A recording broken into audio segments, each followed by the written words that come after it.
Welcome back again दोस्तों, स्वागत है आपका आज के इस नए वीडियो में।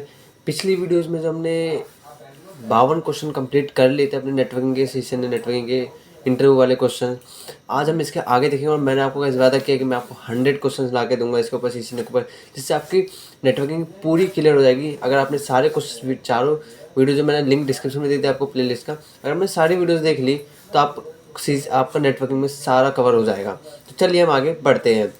तो गाइस, आपका 53वां जो क्वेश्चन है वो आपको बताना है कि कितने टाइप के पासवर्ड जो है आपके राउटर यूज़ करते हैं। मतलब राउटर के अंदर कितने टाइप का पासवर्ड लगा सकते हो। तो गाइस अब आप कहेंगे कि भाई यहाँ पे तो 4 लिखे हुए हैं, लेकिन मैंने तो 3 ही सुना है। तो गाइस आपने सही सुना है कि 3 ही पासवर्ड, 3 तरह के पासवर्ड आप लगा सकते हैं राउटर में। चलिए जानते हैं। तो पहला आता है आपका इनेबल सीक्रेट। अब गाइस ये जो ये पासवर्ड होता है इनेबल सीक्रेट पासवर्ड, जो कि इनेबल पासवर्ड के ऊपर लगता है। पहले आप इनेबल पासवर्ड लगाएंगे जो कि ग्लोबल मोड पर जब आप आ जाते हैं अपने राउटर के, तब इसको लगाया जाता है। अगर आप इनेबल के सीक्रेट लगा लेते हो देन ये इनेबल के ऊपर लग जाता है। मतलब एक ही, मतलब ग्लोबल मोड पर आप दो पासवर्ड लगा सकते हो। इसका कहने का मतलब ये इनेबल सीक्रेट में हो जाता है। आगे इनेबल सीक्रेट से पहले लग जाता है। हम इसको चेंज करने के लिए भी इसको यूज़ करते हैं। दूसरा आता है आपको ऑक्सिलरी पासवर्ड, जो कि ये पासवर्ड जो है ना आपका किस पे लगता है, पोर्ट पे लगता है। ऑक्सिलरी पोर्ट आपका एक स्विच के अंदर दिया होता है गाइस, आप देखेंगे कभी भी तो दिया मिलेगा आपको। एंड होता है मॉडेम, या फिर आपको मॉडेम पे भी मिल जाएगा। और राउटर जो कैन एक्सेस करता है ये, इस पोर्ट को एक्सेस करने के लिए जो आपको ये पासवर्ड लगाया जाता है। फिर आता है कंसोल पासवर्ड, कंसोल पोर्ट पे। तो बस कंसोल पासवर्ड जो होता है वो आपका जब राउटर में आप एंटर, जस्ट राउटर के अंदर एंट्री लेने के लिए जो आप पासवर्ड लगाते हैं उसको हम कहते हैं कंसोल पासवर्ड। फिर हमारा आता है गाइज VTY पासवर्ड, जो कि आपने सही सुना गाइज, टेलनेट में यूज़ किया जाता है।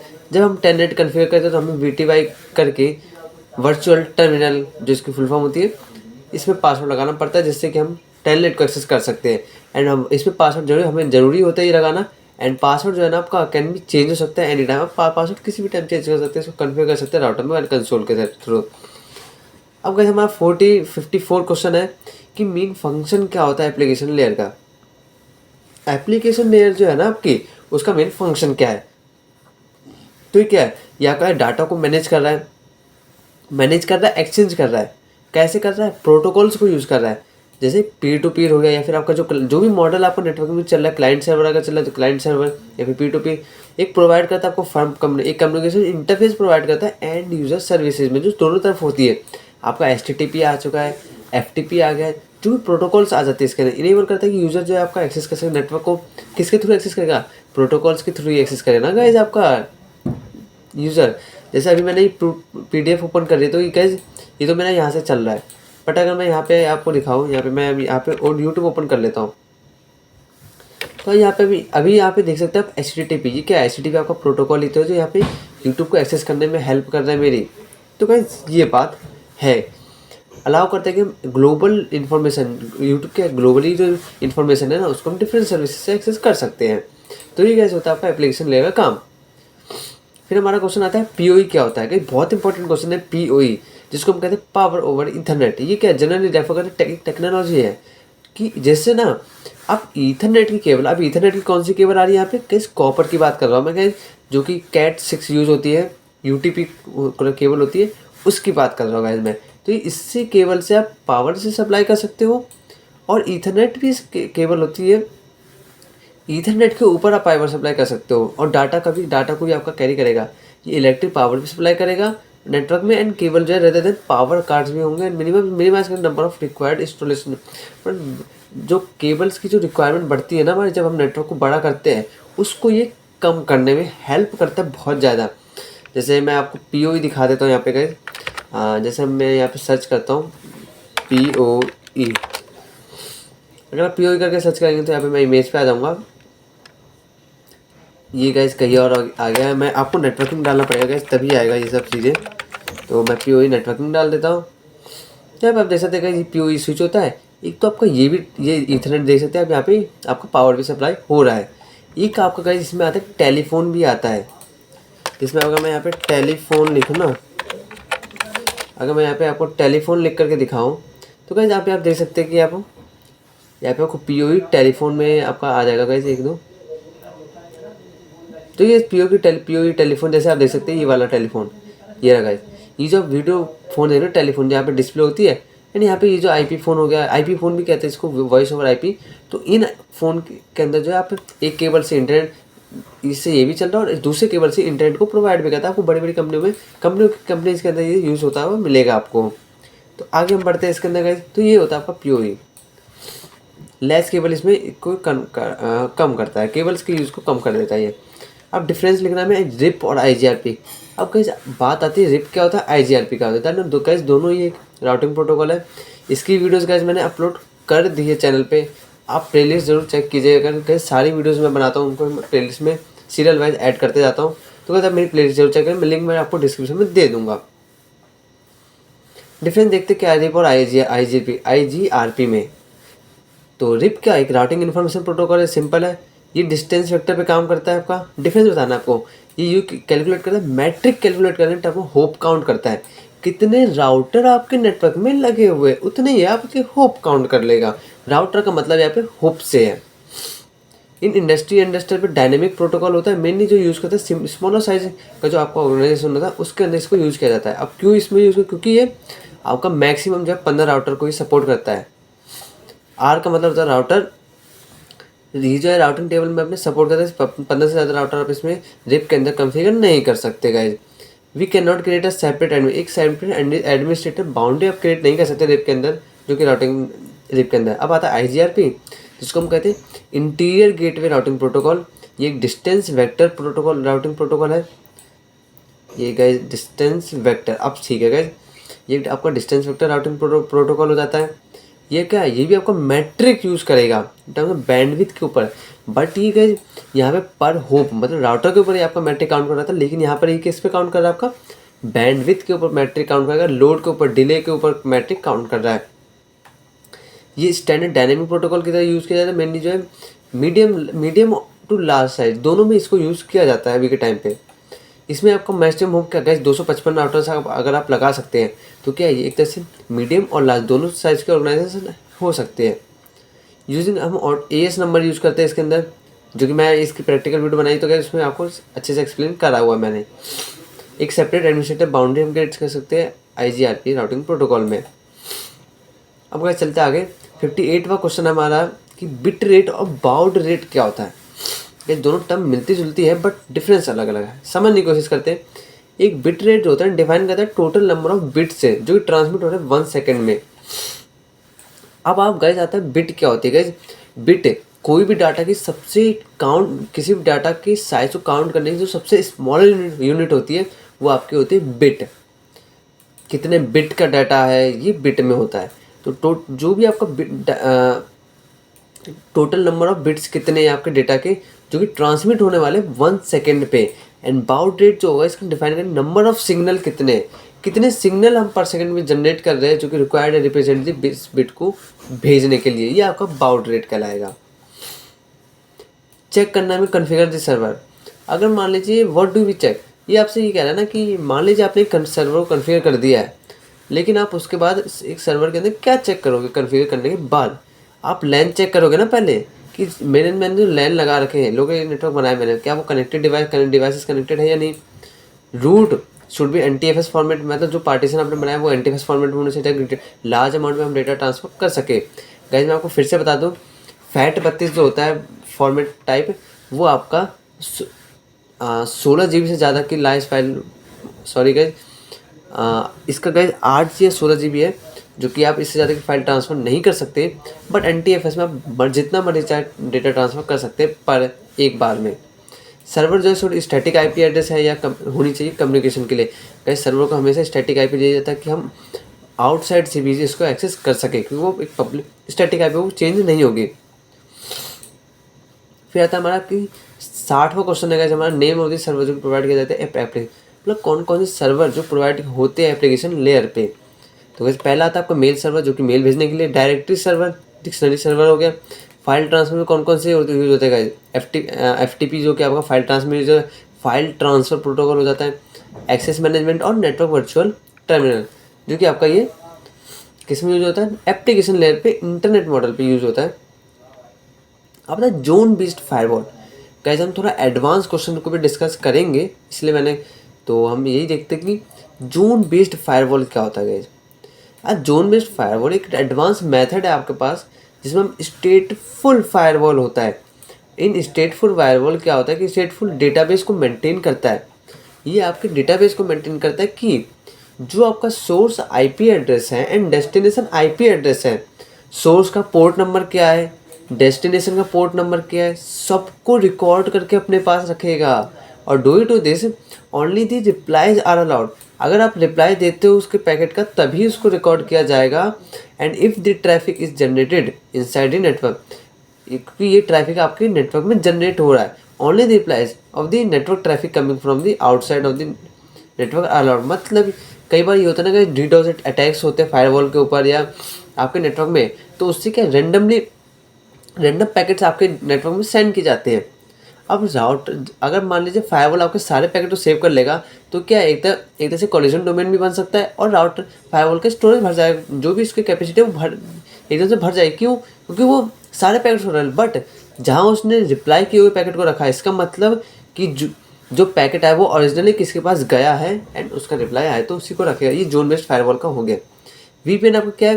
VPN stands for virtual private network होता है, जो कि आपका टेक्नोलॉजी है जो क्रिएट करता है सेफ इनक्रिप्टेड कनेक्शन क्रिएट करता है और लेस सिक्योर नेटवर्क में आपकी आईपी को हाइड करे, जिससे आपकी कोई लोकेशन ट्रेस नहीं कर पाता है। तो एक तरह से आपका कनेक्शन जो आपने बना रखा है इंटरनेट पे, इंटरनेट से आप कनेक्टेड है, उसको इनक्रिप्ट कर देता है आपके डेटा को ऐसा इंटरनेट पे। अब वर्चुअल प्राइवेट नेटवर्क जो एक वे है, एक तरीका है प्राइवेट नेटवर्क बनाने का यूजिंग अ पब्लिक नेटवर्क के अंदर इंटरनेट में। मैंने जैसे नेम जो है ना ओनली सजेस्ट किया जाता है वर्चुअल प्राइवेट नेटवर्क ही सर्च करते हैं, बट हम वर्चुअल लगा देते हैं इसमें। एंड यूज़र जो है पार्ट होता है, यूज़र आपका पार्ट होता है लोकल नेटवर्क का, सेटिंग करता है रिमोट लोकेशन हो गया। इसमें भी यूज़ करूँ टनलिंग प्रोटोकॉल्स में इसको बहुत ज़्यादा यूज़ किया जाता है, क्योंकि हमें टनलिंग के अंदर क्या सिक्योर करना होता है अपने कनेक्शन, तो हम वीपीएन को यूज़ करते हैं। आईपी स्पूफिंग क्या होता है गाइस? ये बहुत इंपॉर्टेंट टॉपिक है आईपी स्पूफिंग, जो कि आईपी स्पूफिंग इंटरनेट टेक्निक है जो कि यूज़ करता है हैकर यूज़ करते हैं इसको। क्यों? आपके अनऑथराइज्ड एक्सेस लेने के लिए किसका कंप्यूटर्स का।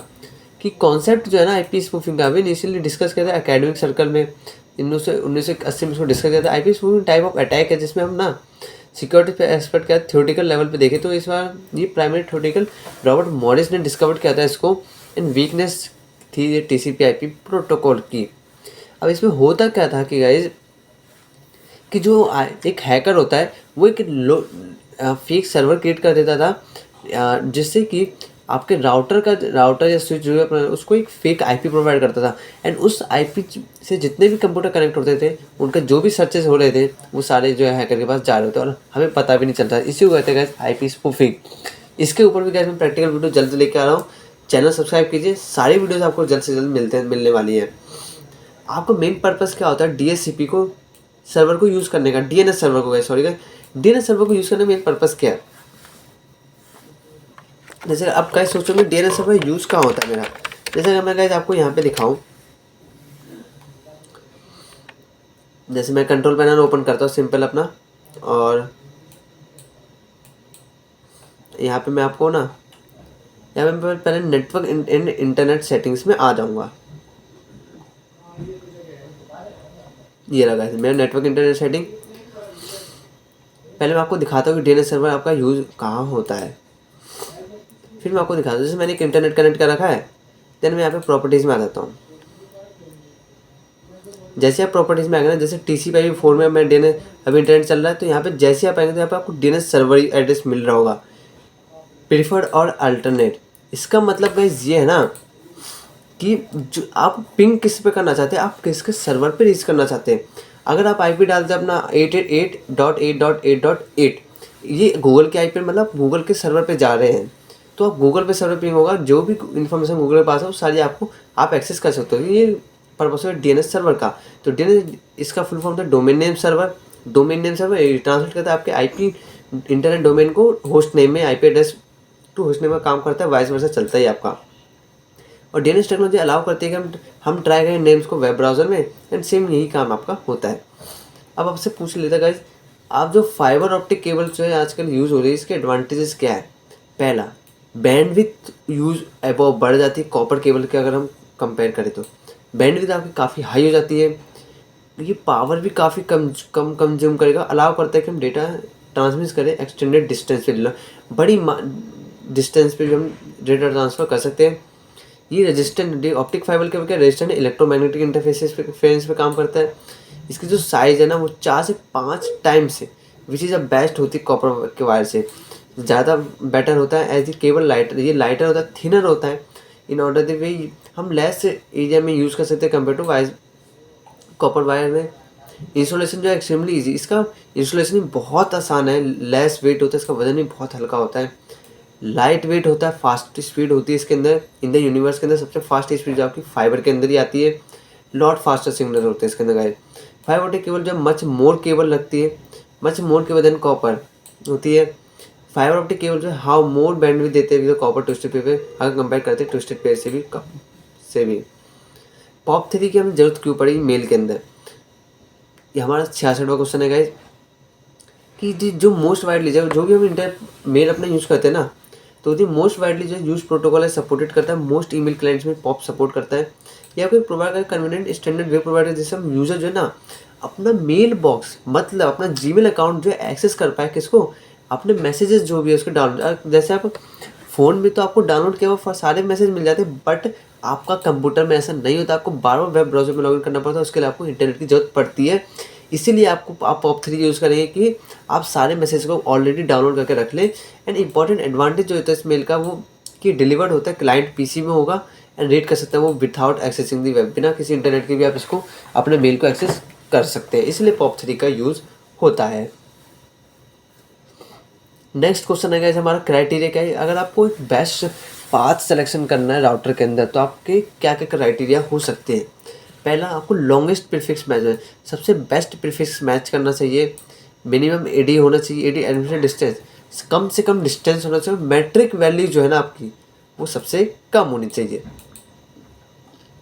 अब 68वां क्वेश्चन हमारा डेटा इनकैप्सुलेशन क्या होता है। Guys data encapsulation is a breaking down, ये आपकी इन्फो ब्रेक डाउन करता है information into smaller manageable chunks में बिफोर देयर ट्रांसमिट, मतलब आपके डेटा को छोटे छोटे टुकड़ों में डिवाइड करेगा एंड उसको एक रैपर से लपेट देगा, इनकैप्सुलेट करेगा, सिक्योर करेगा डेटा को और फिर उसके बाद आपके डेटा को जो है ट्रांसफ़र करेगा, मैनेजेबल बनाएगा डेटा को और ज़्यादा, और डेटा को सिक्योर बहुत ज़्यादा करेगा डेटा इनकैप्सुलेशन। जैसे हम सामान को दूसरे के घर भेजते हैं या फिर हम कुरियर करते तो हम क्या एक्स्ट्रा उसमें रैपर लगा देते ताकि वो सिक्योर रहे और वो कुछ हो ना उसको, वैसे गाइस डेटा इनकैप्सुलेशन आपका नेटवर्क में होता है। आप एक कंप्यूटर, अभी गाइस प्रैक्टिकली क्वेश्चन है थोड़ा कि आपके पास कोई कंप्यूटर है तो आप उसको सिक्योर करने के लिए क्या क्या कर सकते हो। इजी क्वेश्चन है कि आप क्या करोगे, पहले अपडेट एंटीवायरस है अगर तो उसको प्रोग्राम को अपडेट करोगे, अपडेट होना चाहिए। अगर फायरवॉल सेटअप करोगे, कन्फिगर करेंगे फायरवॉल जो कि आपका यहाँ पे होता है, मैंने आपको दिखाया था, यहाँ पे आप विंडो डिफेंडर में आप आ जाओगे, बाय डिफॉल्ट जो विंडो का है ये, इसकी परफॉर्मेंस को भी आपको चेक करते रहना होगा गाइस बार बार। जैसे यहाँ पे थ्रेड्स हो गया, फायरवॉल, नेटवर्क प्रोटेक्शन आप देख सकते हैं यहाँ पे, तो इन सबको गाइस आपको चेक करते रहना है, परफॉर्मेंस देखते रहना है इसकी। यूज़र क्या क्या यूज़ कर रहा है उसका ऑथेंटिकेशन चेक करना है। पासवर्ड जो आपको बराबर चेंज करते रहना है अपने कंप्यूटर नेटवर्क का, और एक वर्चुअल VPN जरूर यूज़ करना है जिससे आपको और एक्स्ट्रा सिक्योरिटी मिलती है। 70 क्वेश्चन हमारा कि encryption on a network necessary, क्या आपका नेटवर्क में इनक्रिप्शन नेसेसरी है या नहीं, अगर है तो क्यों, अगर नहीं है तो क्यों नहीं है। तो गाइस इनक्रिप्शन जो है चेंज करता है डेटा को ओरिजिनल रीडेबल से अनरीडेबल फॉर्मेट में। अब गाइस समझ गए होंगे आप कि इनक्रिप्शन क्यों जरूरी है, क्योंकि ये आपका जो प्लेन टेक्स्ट ना, अगर आप जब आप इंटरनेट पर डेटा भेज रहे तो आप अगर कोई हैकर या कोई भी आपके अनऑथराइज एक्सेस ले लेता है आपके डेटा का, तो वो जब रीड ही नहीं कर पाएगा आपके डेटा को, तो क्या कहिए सिक्योरिटी भी तो मिल रही है आपके डेटा को, वो रीड नहीं कर पाएगा आपके डेटा को। इसीलिए रीड नहीं कर पाएगा क्योंकि हमें इनक्रिप्शन लगा हुआ है। तो गाइस इनक्रिप्शन इसलिए ज़रूरी है, थस इंश्योर करता है आपके नेटवर्क को, सिक्योरिटी को बढ़ाता है। ये मस्ट भी सीक्रेट कीज़ को यूज़ करता है पासवर्ड को डिक्रिप्ट करने के लिए डेटा को। ये इनक्रिप्शन ये यूज़फुल कम्युनिकेशन होता है जो कैसे प्रोटेक्ट करता है सेंसिटिव इन्फॉर्मेशन। जैसे आप गाइस व्हाट्सअप जब यूज़ करते हैं तो वहाँ पे आपको देखने को मिलता है कि end to end encrypted guys, वो इसलिए मिलता है आपको देखने के लिए। थस इट इज़ पॉसिबल है कि हम इनक्रिप्ट करें अपने इन्फॉर्मेशन को इन डिस्क के अंदर, इन फोल्डर्स को इनक्रिप्ट करें। जैसे हम अपने डिस्क में फोल्डर को इनक्रिप्ट करने के लिए क्या लगाते हैं, बिट लॉकर आज के टाइम में बड़ी मात्रा में हम इसको यूज़ करते हैं। फिर आता है 71वां क्वेश्चन हमारा टेलनेट क्या होता है। टेलनेट आपका क्या है, एक क्लाइंट सर्वर प्रोटोकॉल है जो कि आपका रिमोट एक्सेस, आप कंप्यूटर का रिमोट एक्सेस लेने के लिए क्या करते हैं, आप टेलनेट का यूज़ कर, क्या कहते हैं, आप एनिडेक्स यूज़ कर सकते हो, RDP यूज़ कर सकते हो विंडोज़ में, टीमवीवर ये सब यूज़ कर। वैसे ही नेटवर्क में राउटर का, स्विच का एक्सेस, रिमोट एक्सेस लेने के लिए आप किसको यूज़ करते हैं, टेलनेट को यूज़ कर सकते हैं। या फिर आप इसको यूज़र के पीसी में यूज़ करते हैं, CLI के थ्रू काम करता है गाइस। पहले बता दो गाइस मैं, ये आपका गाइस CLI पे काम करता है, GUI पे नहीं करता है काम। तो ये लोकल नेटवर्क में आपका एक्सेस लेने के लिए अलाउ करता है कि हम यूज़र लॉग ऑन करें अपना रिमोट डिवाइस एंड एक्सेस करें उसको। ये among the mostly common networking interview question में आपको पूछाएगा। ये बाय डायरेक्शनल इंटरएक्टिव होता है, टेक्स्ट ओरिएंटेड होता है, मतलब प्लेन टेक्स्ट में आपके डेटा को शेयर करता है। इसी के रेफरेंस में जो आपका SSH काम करता है, जो कि सिक्योर डेटा ट्रांसमिशन आपका करता है। नेट क्या होता है, नेटवर्क एड्रेस ट्रांसलेटर होता है, जो कि प्रोटोकॉल डेटा अलाउ करते हैं कि आपके नेटवर्क डिवाइसेस को कि आप यूजुअली एक फायरवॉल रखें एंड असाइन करें कि public IP of the computer को इनसाइड द प्राइवेट, एक प्राइवेट नेटवर्क के ही अंदर आप एक पब्लिक IP असाइन करें जो कि बाहर से भी एक्सेसिबल होगा। अब आता है OSPF के अंदर आपका हेलो और डेट इंटरवल क्या होता है। जो हेलो टाइमर जो होता है स्पेसिफाई करता है आपको फ्रीक्वेंटली। OSPF जो राउटिंग प्रोटोकॉल है वो राउटर से कहेगा कि भाई तू राउटर जो है ना वो हर 10 सेकंड के बाद अपने नेबर से हेलो पैकेट भेजेगा और चेक करे क्या वो जिंदा है भी या मर गए। गाइस यही सब मतलब है इसका, क्या वो जिंदा है, लाइव है, क्या वो अभी वर्किंग है या नहीं है, हेलो पैकेट भेजेगा। And the default interval setting करेगा, point to point links generate करेगा 10 सेकंड। तो हेलो इंटरवल जो आपको 10 सेकंड का होता है, ये पीरियड मस्ट भी सेम होता है शेयर नेटवर्क में, जो भी बाकी नेटवर्क उन पर सेम रहेगा ये। और द डेट इंटरवल स्पेसिफाई करते हैं लॉन्ग, राउटर विल वेट करता है, फिर आपका वेट करता है राउटर की उसका रिप्लाई आए। अगर रिप्लाई नहीं आता तो 40 सेकंड बाद जो है ये ऑटोमेटिक डेड मोड पे, डेड इंटरवल इसका 40 सेकंड बाद जो है उस लिंक को डाउन कर देगा, चेक करेगा नेबर अगर राउटर आपका डीमेड है, डेड पड़ा है तो depending on the type of network है एंड हेलो एंड इंटरवल जो वैल्यूज होगी कैन वेरी कर देगा। अब इस 74वां क्वेश्चन आता है हमारा कि DR और BDR क्या होते हैं। और BDR जो है चूज करता है नेटवर्क पे प्रिवेंट करता है इशू को। BDR जो है ना चूजन किस लिए हम चूज करें, नेटवर्क में प्रिवेंट करते हैं इशू को। जैसे एक राउटर के अंदर कई सारे मालिक नहीं हो सकते, या फिर किसी एक पार्टी का, या फिर ऐसी मैं जस्ट एक एग्जांपल दे रहा हूँ कि किसी एक राजनीति पार्टी में कोई एक 10 काफ़ी सारे नेता जो है मालिक नहीं हो सकते पार्टी के, या फिर हमारे देश में 5-6 एक से ज़्यादा प्रधानमंत्री नहीं हो सकते, एक से ज़्यादा राष्ट्रपति नहीं हो सकते। सेम गाइस कंप्यूटर राउटर में हो सकता है एक से ज़्यादा जो है आपका जो है डिटेल्स को शेयर करने के लिए, डिटेल्स को शेयर करने वाले नहीं हो सकते। तो DR और BDR का यही काम होता है कि जो लूप अगर लूप बन रहा है तो उसको चेक करता है, इश्यूज़ को रिजॉल्व करने का काम जो है करता है। अगर ये सारा काम DR को होता है, अगर DR फेल हो जाता है देन आपका BDR काम करेगा उसके जगह पे। And DR fails it turn start करता है लिसनिंग कर मल्टीकास्ट एड्रेस जो होता है, इसका याद रखिएगा गाइस, OSPF का जो मल्टीकास्ट एड्रेस होता है वो 224.0.0.6 होता है। ये हमेशा पूछा जाता है गाइस इंटरव्यू में।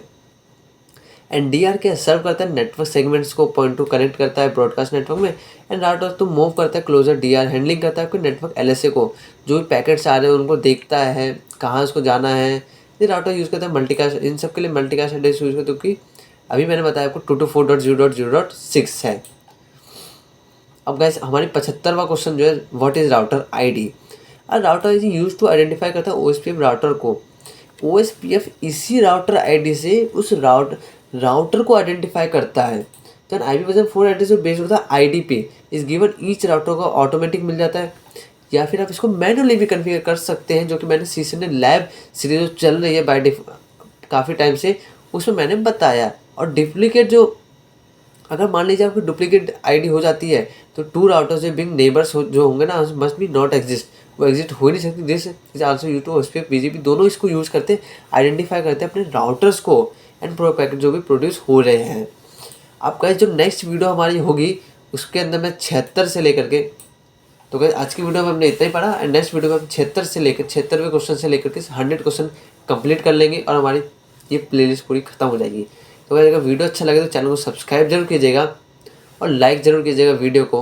मिलते हैं गाइस हम अपनी नेक्स्ट वीडियो में।